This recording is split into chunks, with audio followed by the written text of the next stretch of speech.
Je me réjouis de la tenue effective de cette réunion qui marque une étape importante dans notre agenda pour le renforcement de la paix et de la sécurité dans notre sous-région. La présence effective de tous ici constitue la preuve que ces questions sont au cœur de nos préoccupations communes. Je voudrais féliciter le président Macky Sall pour le travail abattu à la tête du comité de haut niveau sur le chantier paix et sécurité de l'UMOA. Mesdames et messieurs, la paix, la sécurité et la stabilité politique et sociale sont des préalables indispensables au développement. Il n'y a pas de développement sans sécurité et rien n'est important quand la survie est en cause. Nous en faisons malheureusement chaque jour le constat. Les questions sécuritaires et de lutte contre le terrorisme constituent, à juste titre, un enjeu majeur pour notre sous-région. Au-delà du problème de la radicalisation, ces questions sont parfois exacerbées par les contestations politiques ou les soulèvements sociaux qui dressent le lit au terrorisme. Les insuffisances relevées dans les actions de lutte encouragent les attaques en raison du manque de réactivité des unités techniques. Nos États sont donc interpellés par nos populations et notamment les opérateurs économiques désireux d'investir dans notre sous-région.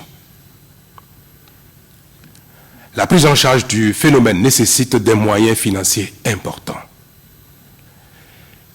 et ainsi qu'une réponse coordonnée qui vont au-delà des politiques isolées de nos États.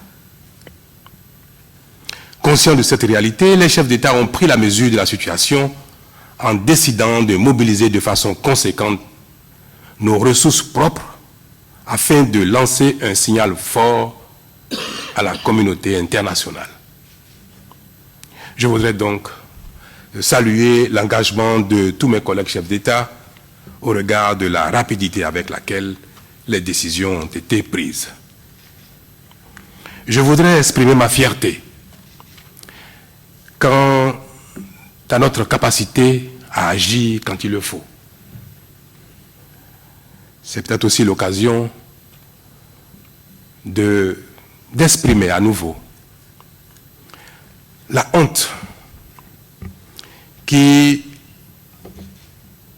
m'a habité pendant un long moment, et je suis certain que cela n'a pas manqué d'être le sentiment de la plupart des Africains de la sous-région que nous sommes.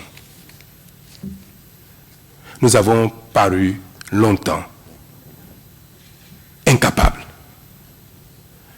de proposer par nous-mêmes des solutions concrètes à notre problème de survie.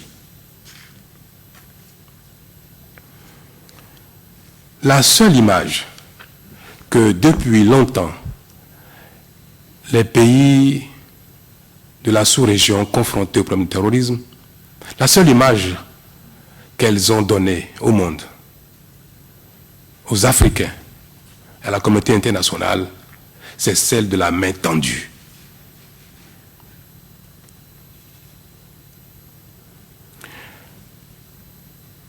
Quand on entend parler les institutions africaines, nos États, nos responsables de notre stratégie de lutte contre le terrorisme et l'insécurité, ce qu'on retient essentiellement, c'est notre attente de financement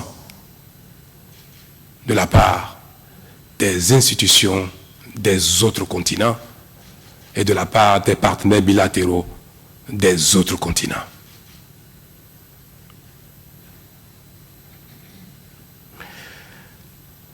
La décision des chefs d'État de l'UMOA ainsi que de ceux de la CEDEAO à Ouagadougou a mis fin à cette perception. nous sommes capables de mobiliser, de décider de mobiliser par nous-mêmes nos ressources propres, même si elles peuvent être insuffisantes. Nous venons de donner le signal que nous sommes capables d'agir. Les partenaires au développement, les institutions des autres continents ne manqueront pas de nous venir en aide. Mesdames et messieurs, le président Macky Sall a dit « Notre réunion a pour objectif d'opérationnaliser les décisions des chefs d'État tenues en marge de la conférence de chefs d'État de la CEDEAO à Ouagadougou. Nous avons pris la décision de mobiliser 500 millions de dollars pour notre contribution à la lutte, pour notre survie.